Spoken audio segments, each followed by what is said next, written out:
some federal agencies are spending more money mining people's social media accounts than they were a few years ago, but the increase doesn't seem related to President Donald Trump promoting the practice. Since Trump took office, his administration has rankled privacy advocates by proposing to thoroughly vet immigrants' and visitors' social media accounts to root out potential terrorists. Former Homeland Security Department Secretary John Kelly suggested forcing travelers to hand over their social media handles before entering the country. Lawmakers have called for legislation requiring DHS to dig through the social media accounts of anyone applying for a visa.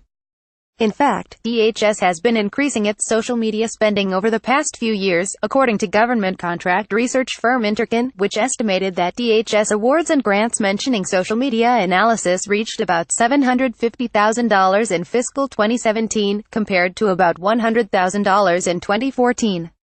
Government market research firm Govini estimated that DHS's spending on social media mining software reached $24.6 million in fiscal 2017, about 3 times as much as it spent in fiscal 2013.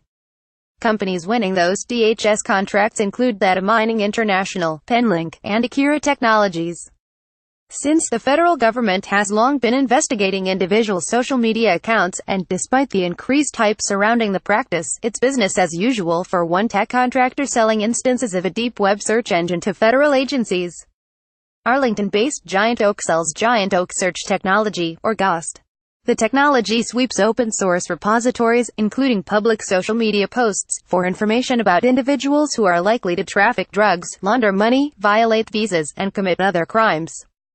Giant Oak entered the federal market 4 years ago, and has public contracts with Immigration and Customs Enforcement, part of DHS, as well as with the state and Treasury departments.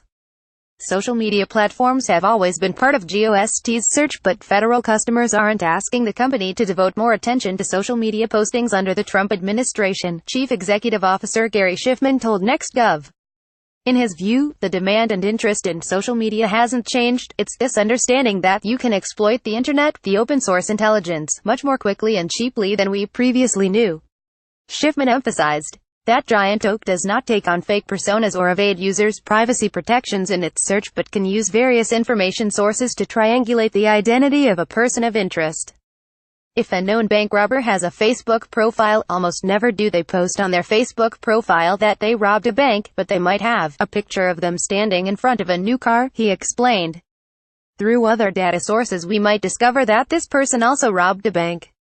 Thomson Reuters and LexisNexis offer similar services with their deep web search engines, though Giant Oak's is unique because it learns over time what search results a user finds relevant, and adapts future search results accordingly, Schiffman said. Schiffman expects to gain more traction in the federal market as analysts begin to understand that searching public networks, instead of relying on classified government information, can expand their knowledge base.